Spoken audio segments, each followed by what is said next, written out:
Hello everybody and welcome to UroChannel live from Göttingen in the middle of Germany. It's 8 o'clock in Germany. It's cold outside. It's winter like it has been since I started live streaming, I think, even it was in September.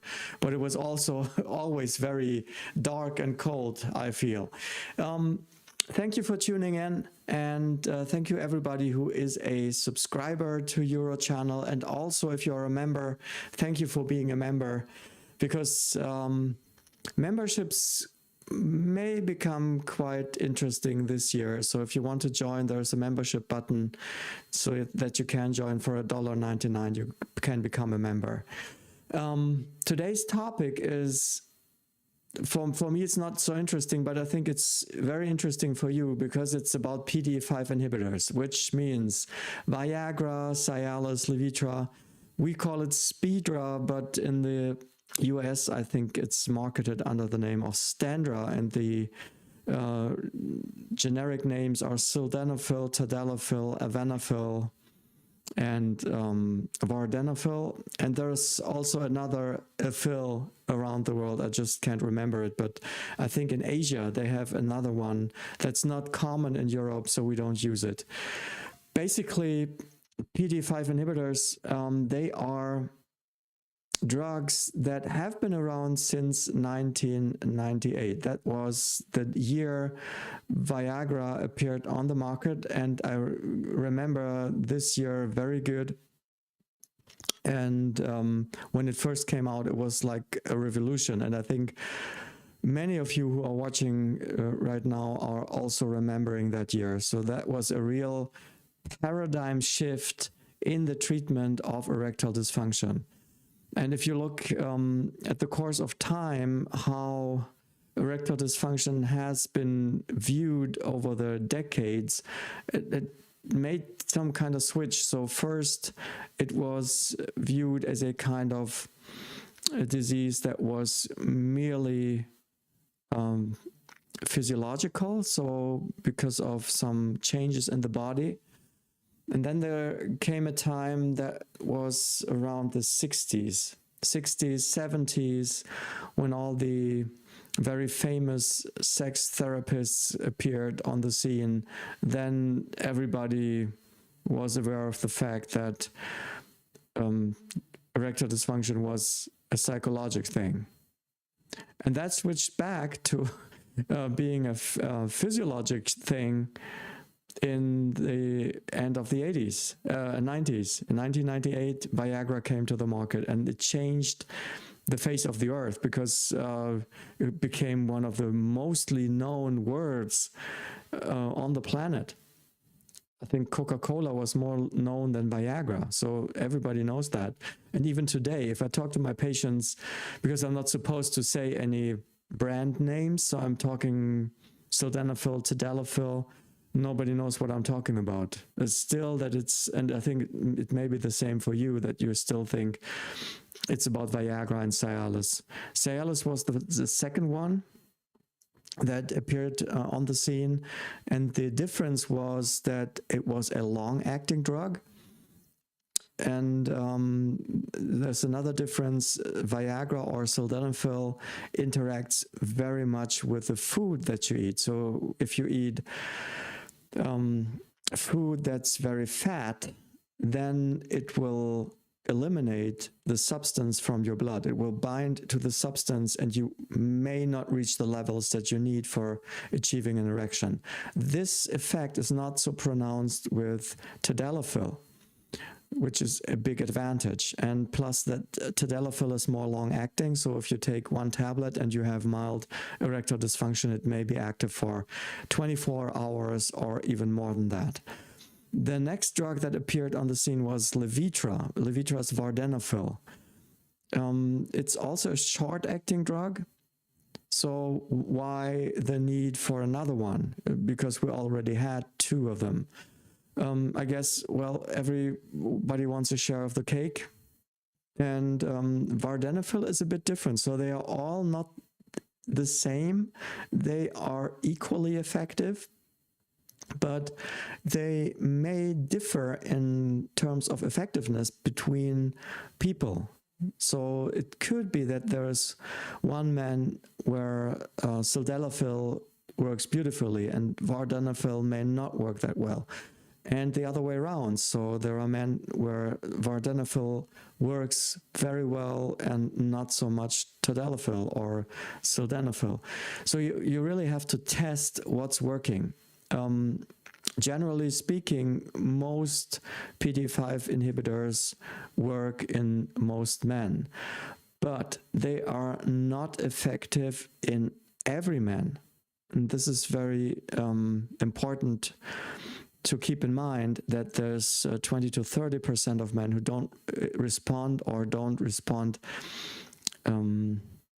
adequately to PD5 inhibitors. This means that there is a significant part of men who still have a problem, despite the fact that we have these drugs. Then in 2014, the last one appeared, that was Avanafil, which is called Spedra in Europe. It's called Stendra in the US. I think Stendra, that's a very funny name, so to speak, because, you know, boner, the colloquial name for erection in German would be Stender. So if you take Stendra, it sounds funny in my ears. Anyway, this is also a long-acting PD5 inhibitor that is not available yet as a genericum. I haven't seen it around. I was waiting for it last year to appear. I thought it was 10 years in licensing and then it would be free, but I haven't seen any generic drugs with Avanafil. So this is, and for me, it's a niche product because we already had 3, and compared to Tadalafil, which is working beautifully as a genericum, Spedra is just too expensive. It costs like 5 or 6 times that much, so it's no real need. So it's for special patients that don't respond to anything, that want to try it, then I usually prescribe Avanafil, but as long as it is not generic, I wouldn't do it. And generally, I'm more or less always prescribing generic drugs. So I'm not prescribing Cialis or Viagra. It's always Sildenafil or Tadalafil, unless the patient wants me to have that special brand drug. But otherwise, I think they're all equal in effectiveness. I had 1 or 2 patients who said that the original was more potent than the generic drug, but then it also depends on what company you choose. We have, I think, I don't know, maybe 20, 30 companies who are producing PD5 inhibitors in Germany, and the substance is identical between pills, but the carrier substance where the original substance is worked into may differ quite a lot. So maybe this can have a different effectiveness in different persons, but as a rule I see that these drugs work very well in most patients. So now that we have them, we're getting kind of what you call it, I don't recall the name for it. So anyway, hypocritic? No, it's not the same. Anyway, we think we can do without, because now we're trying to get solutions that don't work. And we have these magazines where you have the TV program that come in newspapers, and then they have these advertising for substances that you should take, which in my eyes can help a little bit at best. And then if you go to social media and YouTube, you always get these videos about herbal remedies and l-arginine and what else you can take. Yeah, if you increase nitric oxide, this will help, I think. But don't overestimate nitric oxide. It is very important. Without nitric oxide, you don't get any kind of erection. But if it were the case that substances like l-arginine would equal sildenafil or tadalafil, then we wouldn't have sildenafil, right? So this is something that can aid to a prescription or to a therapy and may have some effects. I have some patients that tell me that they have great effects from l-arginine, but you don't have to don't forget that there is also something like a placebo, and erectile dysfunction is always, in my view, a mixture of psychologic and physiological changes that bring that about. So there's always the mind working in this. And if you believe a drug is working, then it may work. This is the placebo effect. I very often spot the the other effect, which is the nocebo effect, meaning that people who don't want to take drugs, they immediately think it will harm them, and then it will. They will develop some very crazy side effects that nobody has seen before as a result of the nocebo effect. And this is why drugs are always tested in double-blind placebo fashion. That means that you have a drug and some pill that doesn't contain any substance, and you give it to your group of patients that you have chosen, that have agreed to go on a study, and they don't know what they are getting. So these pills, they all look the same, and the one who is giving the pills to the patient, they don't know either what they're giving. So this is double-blind placebo. So you have a placebo, you have something that works, and you have something that doesn't work, and nobody knows what they are giving and what they're giving to. So you're totally exclude any placebo effects, and then you can see what happens. And even in the placebo groups, you have effects. So if people think or believe they have gotten a drug, then some of them will get better. And this is just how it is. But then you have to look at the effects of the drug as opposed to the placebo. And if you are very advanced, you can do it in a crossover fashion, meaning that you give it in a double-blind placebo fashion first, and then after a while, you stop giving anything so that you have a washout period when the drug has been eliminated from the body. Then you switch groups, and they are the ones who were given the placebo now get the drug, and the ones who were given the drug now get the placebo. And this is another step in eliminating any of these effects. I think we have some questions. Let's see what they are about.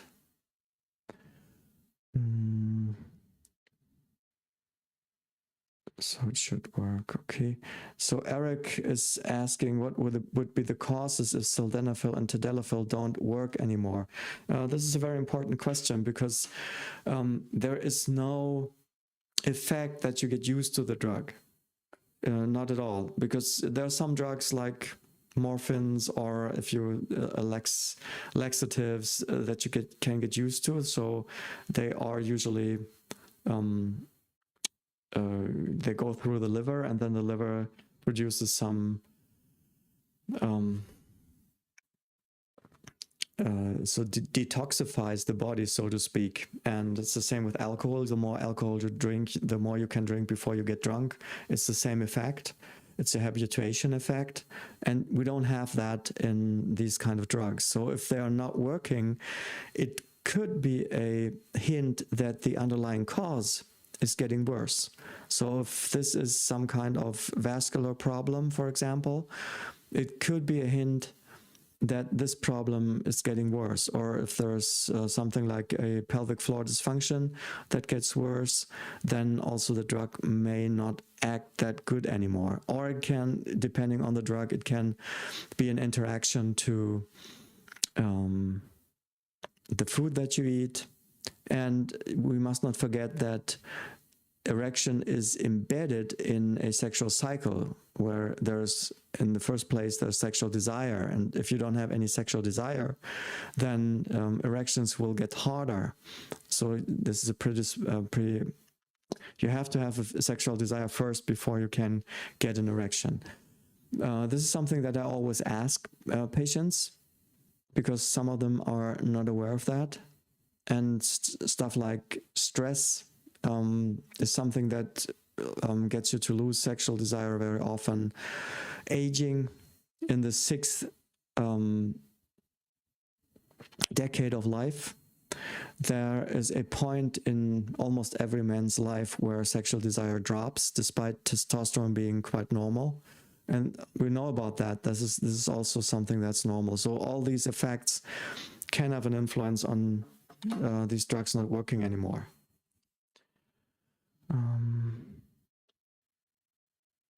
ED supplements, yeah, I just talked about it, about the supplements that you can have.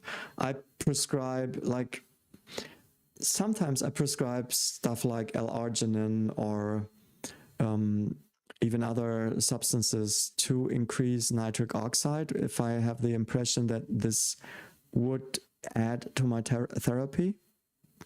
But as a rule, I don't do this very often. L-arginine is something that I prescribe very often for free radicals and Peyronie's disease. This is my standard therapy. But as a rule, I build all my therapies around PDE5 inhibitors. It's the starting point for any kind of medical history taking or therapy that I start with in erectile dysfunction. I want to know whether this man responds to PDE5 inhibitors, because it's a big difference if they respond or if they don't respond. So to know what can come out of any kind of treatment. You know, I'm doing regenerative treatments. I'm not talking about them tonight because I've done that in my videos and in another live stream. But in order to know how they could work, I always start with this kind of drugs to see whether there would be an effect. And as I said, most of them would have an effect when taking these drugs. Maybe I should talk a little bit about side effects, because they are not side effect free. But there's one thing I think you have to understand about side effects. That's drugs may give side effects, but they don't give side effects in everybody. And it's just trial and error. You take the drug and you see whether you get side effects or whether you don't. And I have lots of patients who never have any kind of side effect from PDE5 inhibitors. However, there are some common things that can happen. For example, a headache is something that I see very often. Then there is a stiff nose, something that happens very often. There might be something like back pain, which is a characteristic of Tadalafil. It happens in roughly 3 out of 100 patients. They get funny back pain. It's deep down, almost the buttocks. And if you get this, I tell them, you know what it is, and it's not dangerous in any way, but don't stop taking the drug until this ceases. And I have made very good experience with just starting at very small doses over a prolonged period of time. And very often I see that then the side effects won't be that pronounced or even don't come back. So this is one of the things one can do. What else? With Sildenafil, there's blue vision. It happens rarely. I've seen 2 or 3 patients with this. Then you have a slightly blue vision, everything that you look at. But this will disappear. Then what else? This is more or less it. There's some other stuff. This reported that in Tadalafil you can have some problems with hearing. So it's more like a hearing loss. I've not seen that. With vision, there may be some things that are reported, but I haven't seen that either. With the hearing loss, I've had one patient who had the opposite. He said they had some of these windmills standing at a distance to his house, and he never took notice of them. But now, since taking Tadalafil, he suddenly woke up at night because he was constantly hearing them. So his hearing was improved after Tadalafil. This is at least what he says. What else? There's some things that you can't combine these drugs with, and the most important thing is nitrates. Now, nitrates are very much in the news, at least in Germany, because nitrates in the water, that's not the kind of nitrate that I'm talking about. You know, if you have animals for food production, you have to do something with the animal waste, and then you put them on your agricultural land, and then they will go into this, the ground and in the water and in the food that you eat, and that's the nitrates, but not the nitrate I'm talking about. I'm talking about dynamite, explosives, and believe it or not, explosives are used for medical purposes. And this is one thing that has been reported a long time ago from workers in dynamite industry, because if you inhale the dust from dynamite production, your blood pressure will drop because it will widen your arteries. And they had this rhythm when they were on the weekends, they were at home and they were not working, then the blood pressure would go crazy, something like that. And you can make use of this effect by giving nitroglycerin and products of nitroglycerin. It's not pure nitroglycerin because you would explode, but you can make a formula of nitroglycerin that will have the effects on your arteries from dynamite. And this is also called nitro spray in Germany, isosorbide dinitrate, something like that. If you're taking these drugs for angina, this is, I think it's no, heartburn is not angina. In what I mean, angina is when you get pain in your chest, but it's not a heart attack. And pain whenever you get exhausted, this is what's called angina. Then you get prescribed these kind of drugs. And this is what's not going well along with PDE5 inhibitors, because it increases, they will add up, and it will increase the drop in blood pressure. And the deaths that have been seen in the use of Viagra usually were applied to these. There are also some alpha blockers, doxazosin, for example, alfuzosin, which are not very well in conjunction with Tadalafil. So you should avoid them. That's more or less it. And I have some videos about heart and PDE5 inhibitors. It's surprising that they are very well usable also in patients with heart conditions. But as I said, you have to be careful with these nitrates, nitroglycerin. Otherwise, talk to your cardiologist, because this is just a live stream. It's not a medical consultation. But things that have happened to people heart-wise in conjunction with sex was rarely attributed to medication. There were some incidences that happened, usually if you have another partner. Prostitutes, for example, increase your likelihood or your risks of getting a cardiac event during sex by manyfold. Also, having sex with another partner, stuff like that. There are some research papers about this. I went through them a couple of years ago. Very interesting. So medication usually is not that dangerous. It's more or less other people when we talk sex and heart. So let's see if I have some more comments. Tadalafil supplements. Interesting. It says wall 3388 is on low carbs and libido is worse. I will have a video on nutrition tomorrow, personally, I don't really think low carb is something I would prefer to counsel my patients on.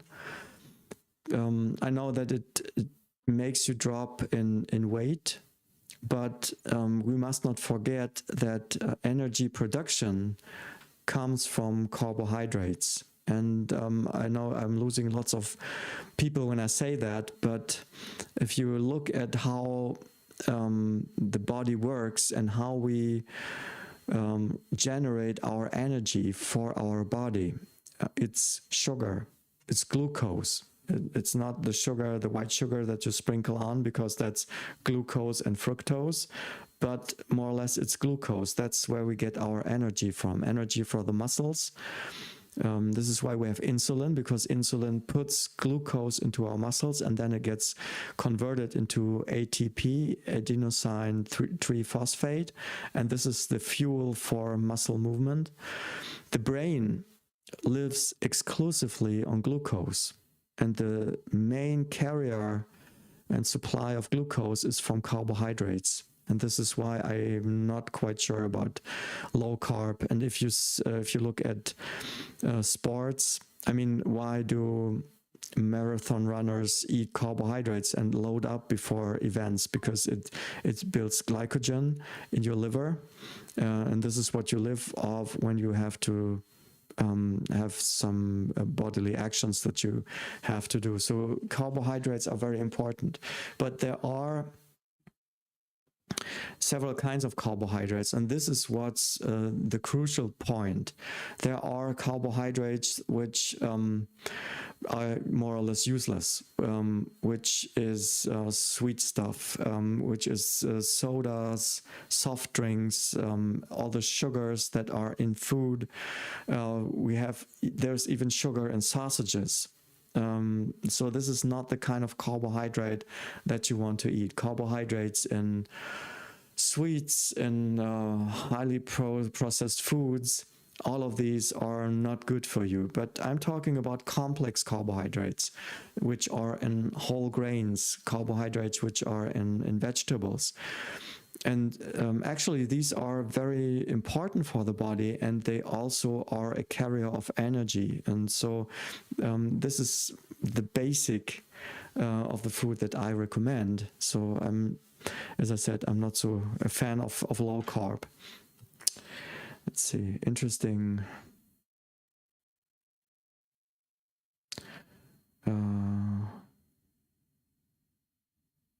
Yes, James Carrington has eaten all the supplements and everything was a scam.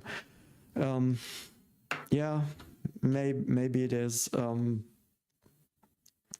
I also get there are also other supplements that you can have, but as I said, there's some placebo effects on them. I had one patient once, he had a very fancy the box of pills and looked very advanced, and it helped, but basically was just stuff in there where I would say it doesn't really help. Okay, just remember, in terms of dosing of these drugs, the dosage that's the maximum, at least here in Europe, and I think also in the US for like Tadalafil, is 20 milligrams. And how do you come up with 20 milligrams? It's very easy. You have trials, and you have several steps of trials, and right in the beginning you try to find the maximum dose that you can give and the minimum dose that's effective. And it's trial and error. You give volunteers the drug and see what happens. So if they develop side effects, what's the point where they develop more side effects, etc. The other day, one of my patients, he came with a blister of Tadalafil of 60 milligrams. That's 3 times the maximum dose that's recommended. And that was clearly from Indonesia or something. I wouldn't take one of those. I think it's too much. And I had one patient, he was also testing all kinds of supplements and all kinds of dosages. And he said he had taken a couple of 100 milligrams of sildenafil at once, and that knocked him out for the rest of the day. So it's really not recommended that you go over a certain dose. And I'm also not a fan of mixing up pills. I sometimes do that after radical prostatectomy. After a certain time, if nothing works, then I say, okay, maybe we can do Tadalafil and Sildenafil. But as a rule, in the normal patient who has erectile dysfunction, I don't recommend it. There's another oxidative stress. Yeah, l-arginine will work with oxidative stress. How can I reverse oxidative stress in penile arteries? That will be tomorrow's video. So you can take off stress by avoiding inflammation. That's basically what there is to say, because inflammation has a negative impact on nitric oxide. So if you're inflamed, if your body is inflamed, then it may interfere with nitric oxide production. So what you want to do is to be physically active. That's very important. Then also food, you want to eat anti-inflammatory, and I'm afraid to say that any kind of animal products like meat is pro-inflammatory. So if you eat lots of meat, that will increase your inflammation, and then it will harm your nitric oxide production. What I think is very interesting, I made a video about it a couple of months ago, is inflammation and sleep. So if you have sleep apnea, men over 50 who are overweight, so it's three risk factors: being male, being over 50, and being overweight.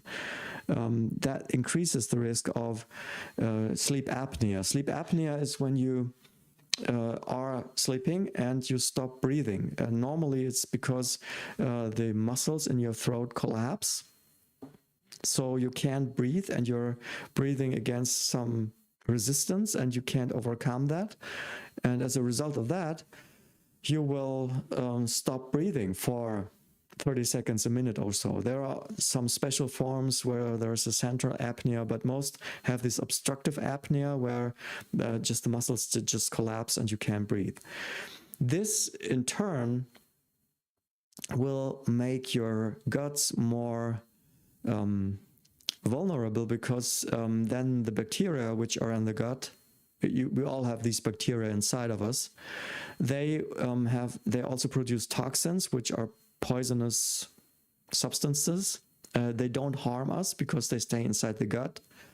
But if you have sleep apnea, there is some research now that shows that it then sends these poisons from the gut into our blood system. And there they cause a slight inflammation, meaning that they interfere with nitric oxide production.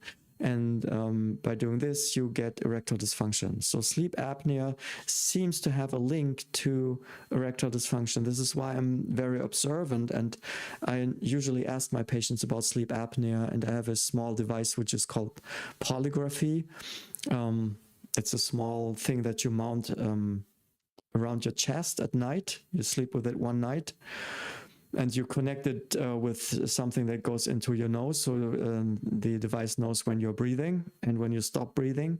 And then you have something on your finger which measures oxygen, so it monitors the oxygen throughout the night. So it gives you a hint whether there could be some kind of obstructive sleep apnea, but it's not something that can replace sleep lab. So if this is positive, they have to be screened properly and see whether they have sleep apnea. So I'm absolutely for reverting sleep apnea. I know men hate that. They don't want to have CPAP. CPAP is a mask that you put on, and it supplies you with oxygen when you stop breathing. And these things have become so little, like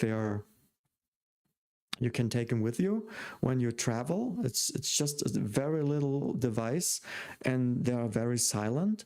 I remember when I was in Canada at the end of the 80s, one of my relatives, he had sleep apnea, and his device was it was like a freezer, and it also sounded like a freezer. It was incredible. I couldn't understand how he could sleep with that thing. So this has changed very much. So if you think this is uncomfortable, you should go back 35 years and see how it was then. So it's nothing today. So it's no problem to wear one of these masks. If you want to avoid wearing these masks, then you should try to get your weight down and to get to normal weight. But even there are also some normal weight people who have sleep apnea that doesn't really protect you. But as I said, it's one risk factor. It's being male and being over 50 as well. Okay, some more comments. Sarandeep Singh, thanks for understanding lots of things and solving myths. You're welcome. By the time middle age, significant loss of sensitivity. Okay, circumcision is not the topic.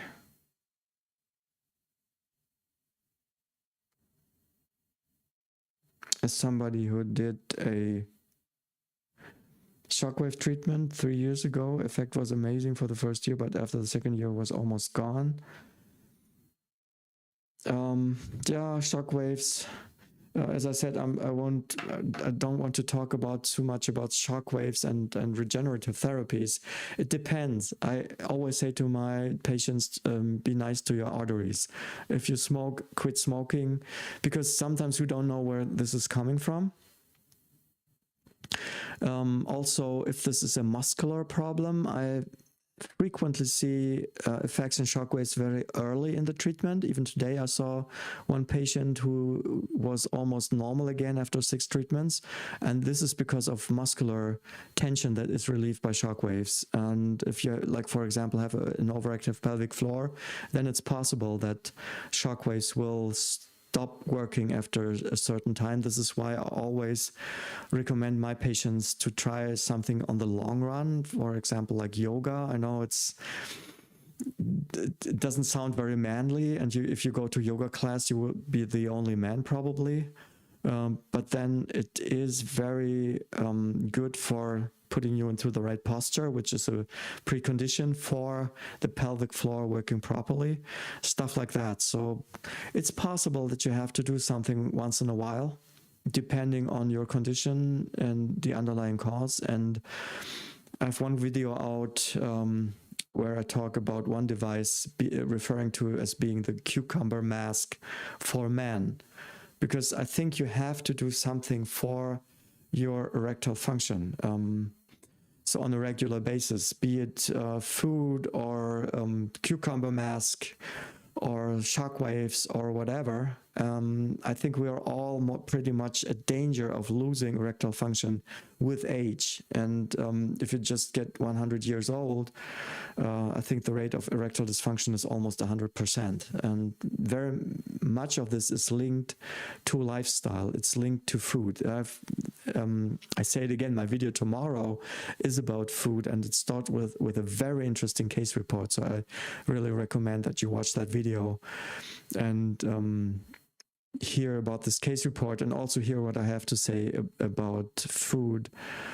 Just give it a chance if you're interested in interventions.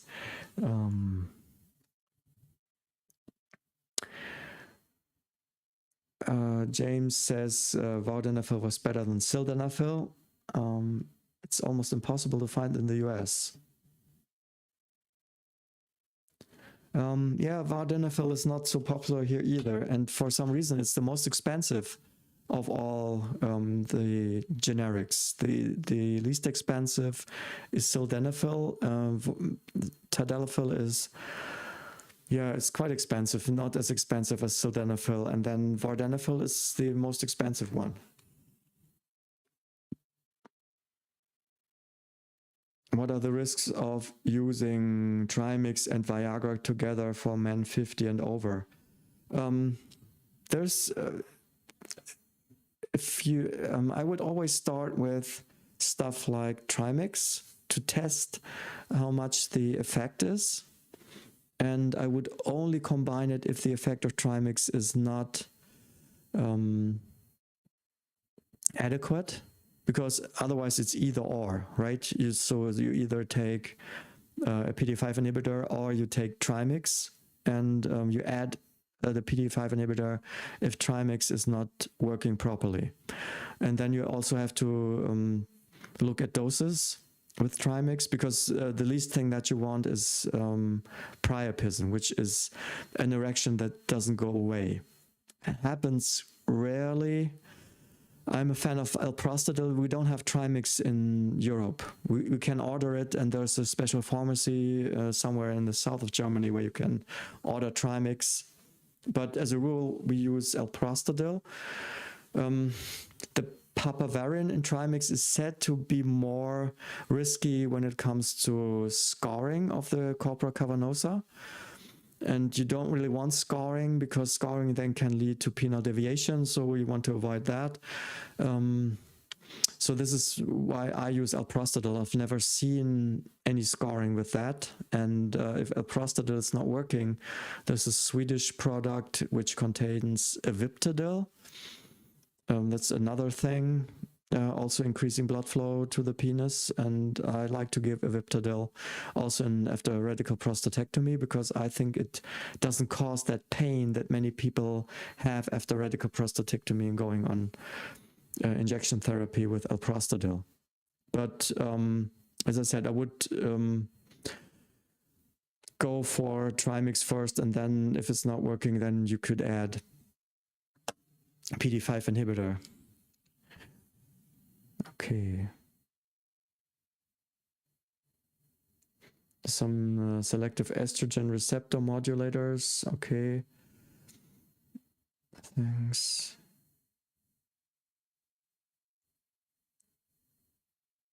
Okay. There's a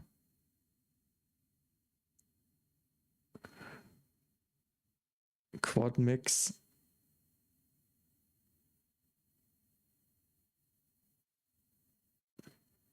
Yeah, after radical prostatectomy.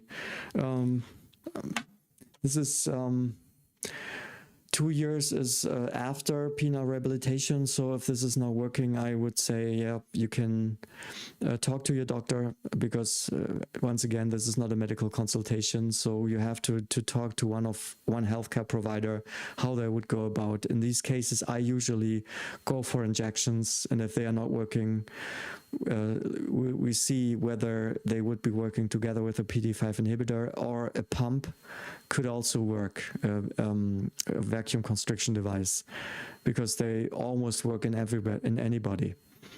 When it comes to radical prostatectomy and penile rehabilitation, I think I did a live stream on that. So if you're interested, you can just watch that, what other therapies I'm using. But as a rule, after radical prostatectomy, you have a window of opportunity for about 2 years.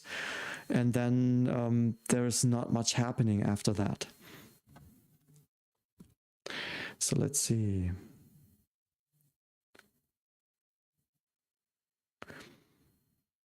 Yes, James is commenting that the daily dose of Cialis or Tadalafil helps with blood pressure. There may be a slight drop in blood pressure with these. So if you're on blood pressure medication, you have to check your blood pressure in the beginning, whether it should be adjusted. And that's the other indication for Tadalafil, meaning that it helps with urinary flow. That's very interesting.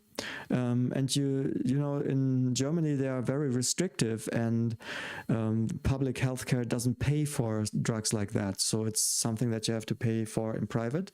But if you're having an enlarged prostate and you have typical symptoms that may be associated with an enlarged prostate, then public healthcare will pay for Tadalafil 5 milligrams a day. And it really helps.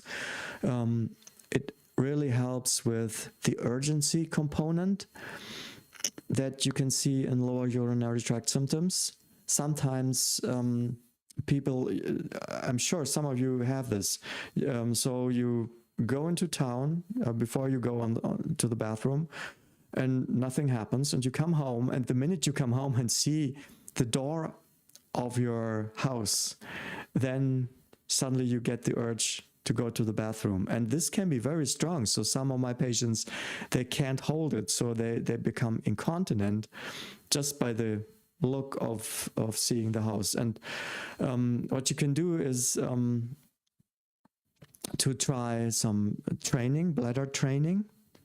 There's a life hack. This is really a life hack. You know, I don't like life hacks because most of them don't work, but this one is working. So if you're having this urgency and you see the door of your house and you're getting urgency, then you have to stop and to start rubbing your earlobe and concentrate on your earlobe. And this will block the signal from the bladder traveling through your spine to your brain, because the brain can only deal with one impulse at a time, because this is stronger than the impulse coming from down below. So it will give you the necessary time to go to the bathroom. And in these patients, I very often prescribe Tadalafil just to try it out. The alternative would be to prescribe an anticholinergic, which is the standard therapy, but then anticholinergics have a big drawback, and because they will give side effects, which Tadalafil might not. So I think Tadalafil works much better, plus it gives also better erections. So you have like 2 in 1, and anticholinergics will give us what's it called?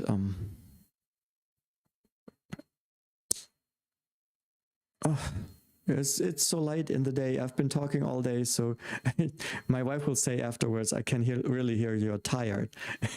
So I'll try to do the live stream in the morning, but not next week, by the way. Next week is Valentine's Day, which my wife takes very seriously. So I could do live stream on Christmas Eve or on the first day of Christmas. No problem. I could do live stream on New Year's Eve. No problem, but not on Valentine's Day. So next week there will be no live stream, but then I try to move it earlier into the day. But I had an early patient today at 8 o'clock, so I couldn't do live streaming today. Back to the anticholinergics, obstipation. That's one of the side effects that it will cause. It will also cause a dry mouth. That's what I was looking for. And then you will have to drink more, and then you will produce more urine, and then you will have to go to the bathroom more. That's one of the drawbacks of anticholinergics. In older people, it might interfere with cognitive function. So you really have to pay attention to whom you are giving that and whether they will cross the blood-brain barrier, because then you will start to think very slowly if you're unhappy. And this is dose dependent. So if it's fully reversible, if you're taken off the drug, then everything's back to normal. And if you take in just slight dosages, it will also work in most people. But you increase the dosage and you will get these side effects, as opposed to PDE5 inhibitors, where you may get side effects, but it's not for certain. So this is why I'm a fan of Tadalafil in urgency. Plus, Tadalafil has another very interesting feature that's in erectile dysfunction coupled with a new premature ejaculation that hasn't been there before in men over 50 years. For some reason, I haven't figured out why, but there's also research about this, that it is effective in premature ejaculation, but only in acquired premature ejaculation. I've never seen it work in lifelong premature ejaculation. And this is the typical group: men who have been potent, who then quite rapidly develop erectile dysfunction plus premature ejaculation. They will get back to normal on Tadalafil. That's amazing. I've seen some of these cases and I couldn't believe it when I was told by my patients that it reverted premature ejaculation. Then I looked it up and it works. So this is out from experience. Let's see if there's some more comments. Combination vertica with shockwave possible. Yes, this is possible. I've also done this and it works. Okay, so I've been talking for almost an hour. So tomorrow's video will be, as I said, about nutrition. I think it's very interesting. It's controversial, I have to say that. But I don't want to sell you anything. So I just say what I think is good for you, so to speak. So I have no financial interest in telling you what a healthy lifestyle is. I'm not selling any supplements on any website.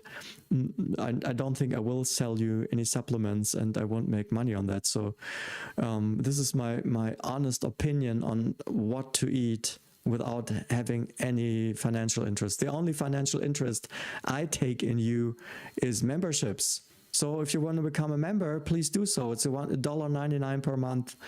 And soon I'm planning on a very exciting thing on memberships. So if you want to join memberships, do it now, because the next days I'm going to release an announcement on my memberships. So maybe you are interested in that and want to join it. Thank you very much for watching. Sorry for being so tired. As I said, I tried to move it earlier into the day. Then I'm much better at talking English. But I think I would also be bad at talking German right now, because it's just not my time of the day. I'm a morning person. See you in 2 weeks. Have a good night. Have a good weekend. And thanks for watching. Bye-bye.